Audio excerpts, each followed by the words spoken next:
ఫలం త్యక్త్వా మనీషిణః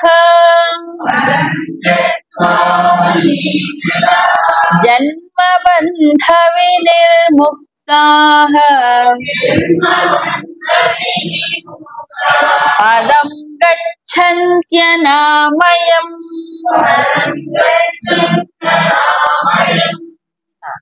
ఇప్పుడు కర్మలలో సమత్వం, కర్మలలో కుశలత్వం, ఇదే యోగం అన్నారు. యోగం అంటే నైపుణ్యం. సో సమత్వం వల్ల వచ్చే కుశలత్వమే ఇక్కడ యోగం. ఈ సమత్వానికి కుశలత్వానికి మూలం ఏమిటి?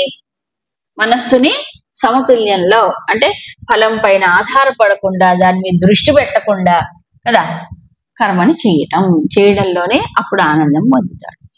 ఈ అభ్యాసం చేస్తే ఏమిటి ఫలితం? ఇలా ఎంతకాలం చేయాలి? దీనికి ఒక ఎండ్ ఉండాలి కదా ఈ కర్మయోగం. దానివల్ల ఏం ప్రయోజనం పొందుతాడు చెప్తున్నాడు.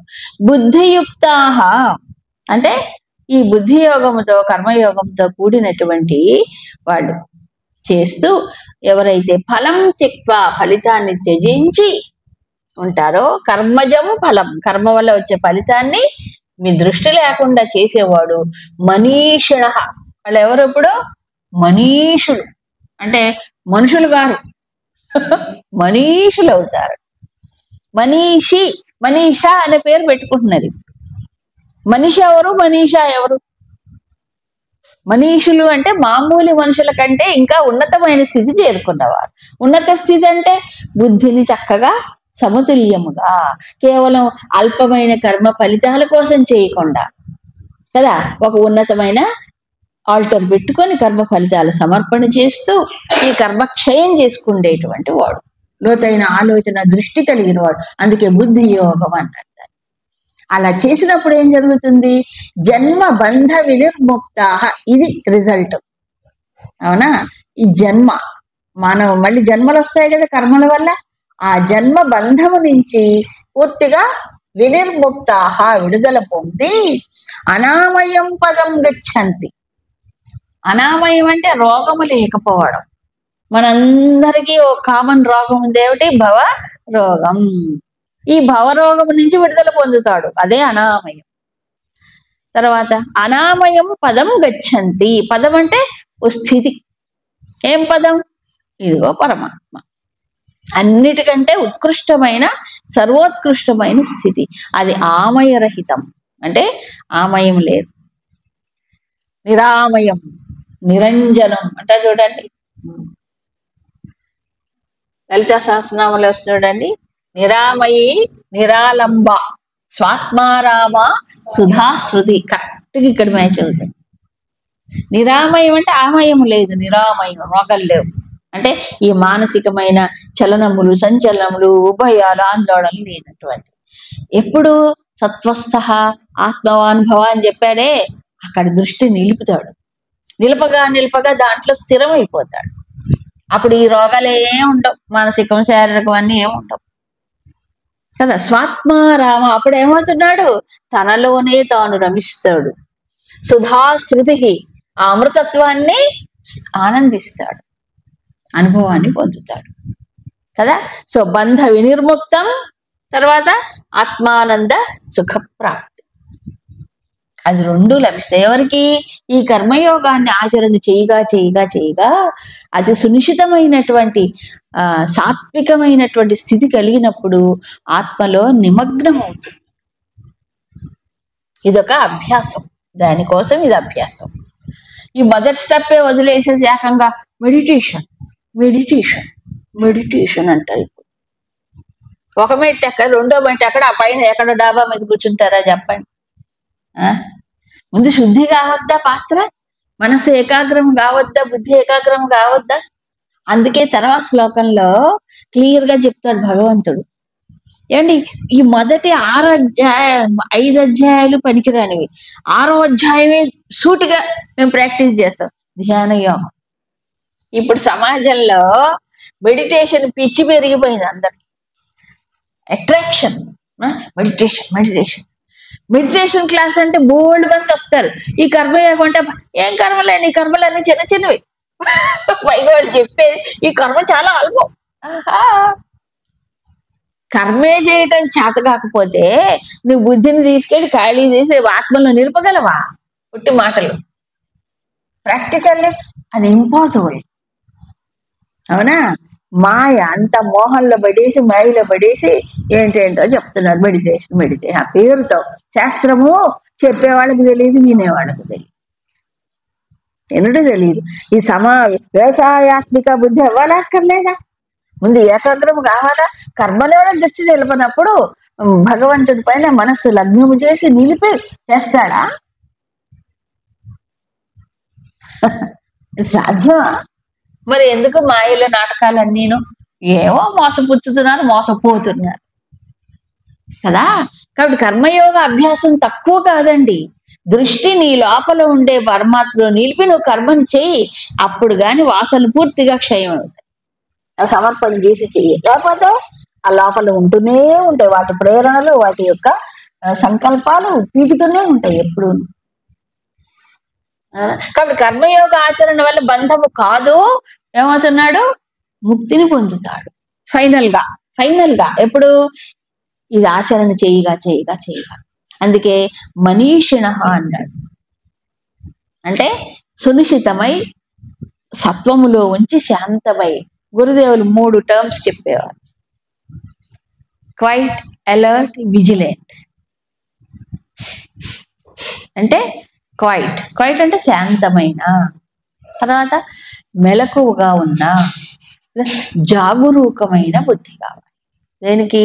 ధ్యానం చెయ్యాలంటే. నువ్వు కర్మ చేసేటప్పుడు పరధ్యానంలో చేసి కర్మపైనే దృష్టి నిలవకపోతే అన్ని ఆపేసి ఆత్మలో నిలుస్తుందా? పరమాత్మలో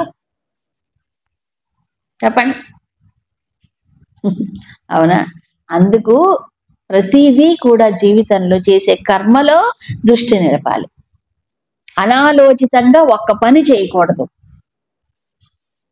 ప్రతిదీ మన బుద్ధి యొక్క పర్యవేక్షణలోనే జరగాలి, ప్రతి కర్మ కూడా.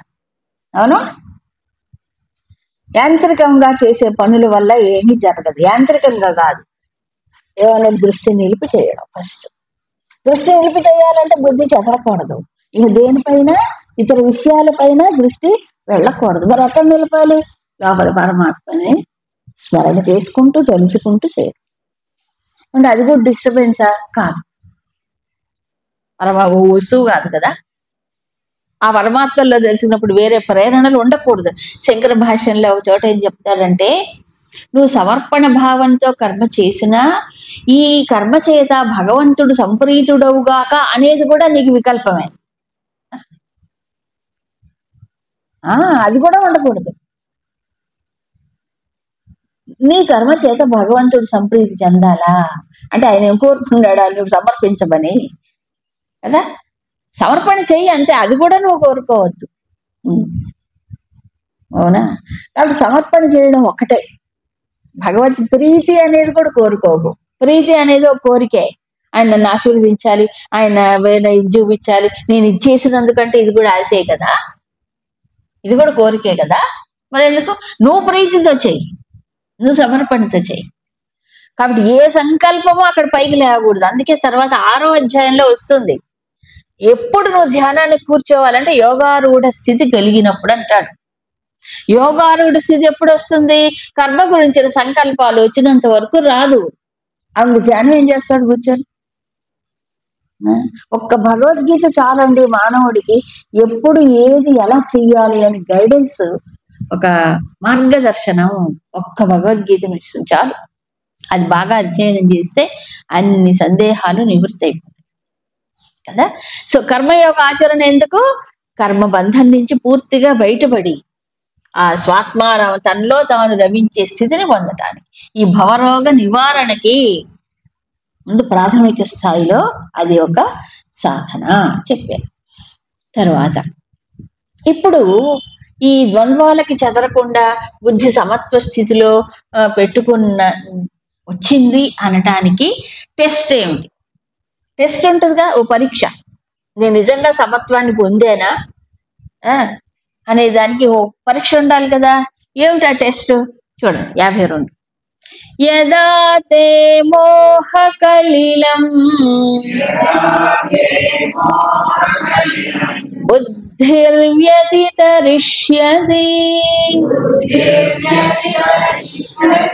తదా గంతాసి నిర్వేదం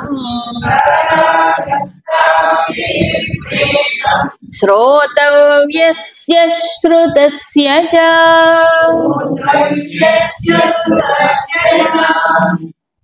యదా ఎప్పుడైతే తే బుద్ధి నీ యొక్క బుద్ధి మోహకలిలం వ్యతితరిష్యతి, మోహం అనే కలిలం మాలిన్యం బురద దాన్ని ఎప్పుడైతే దాటుతుందో అప్పుడు ఏమవుతుంది, తదా నిర్వేదం గంతాసి, నీవు నిర్వేద స్థితిని పొందుతావు.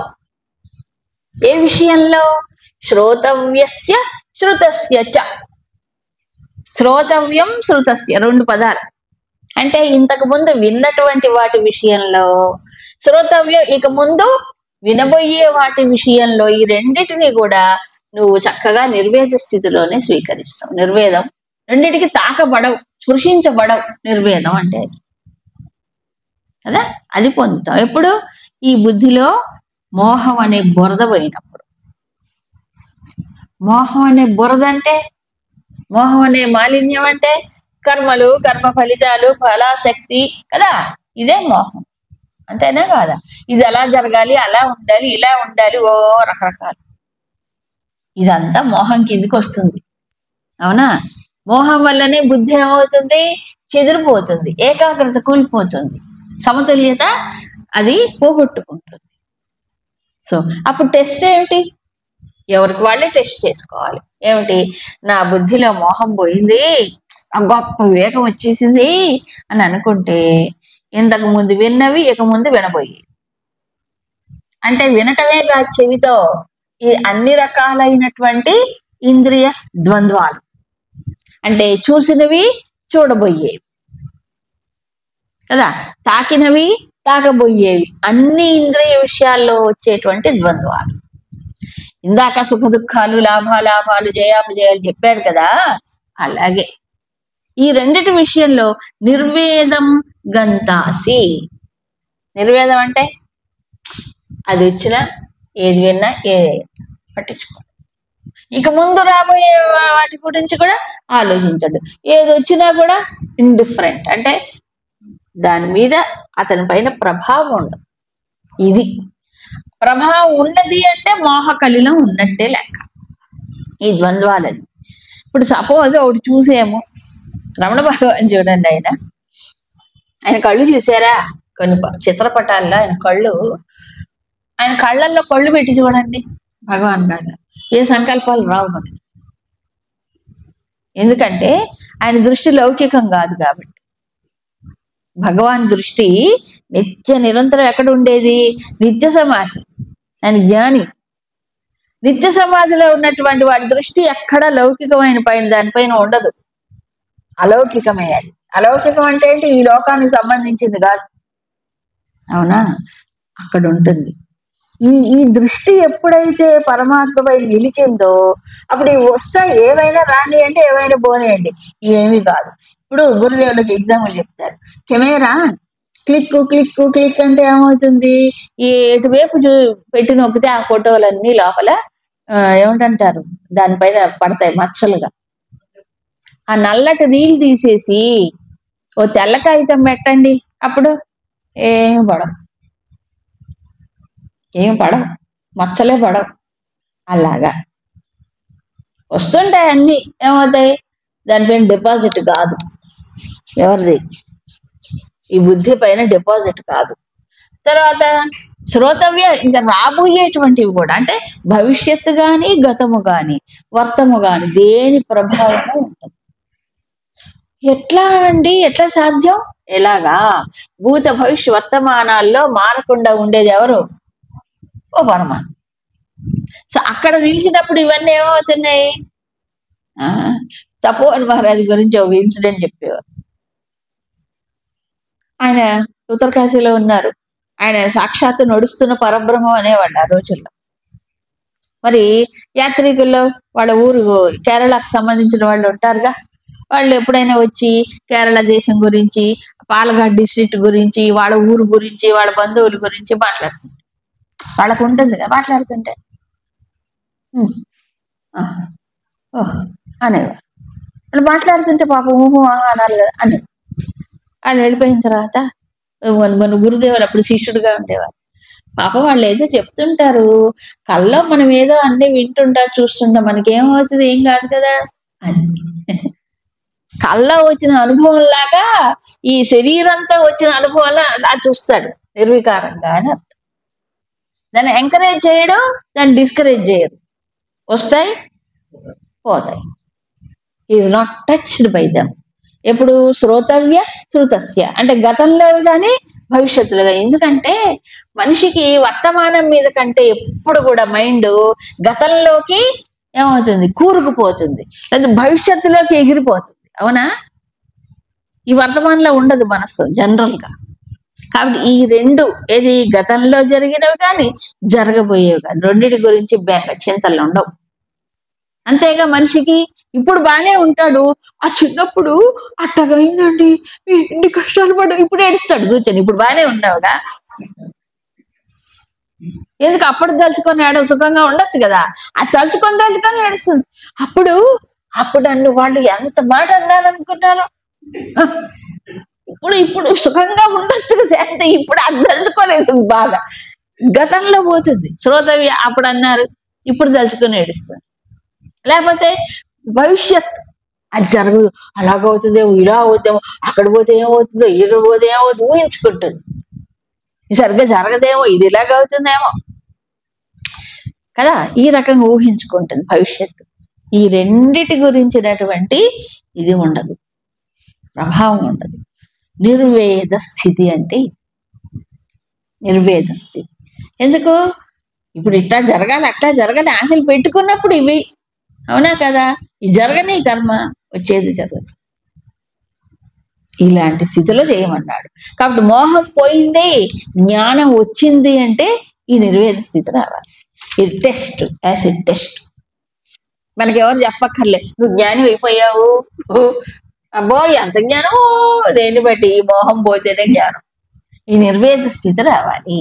వచ్చిన వాడు ఆత్మజ్ఞానానికి అర్హుడవుతాడు. హరి ఓం.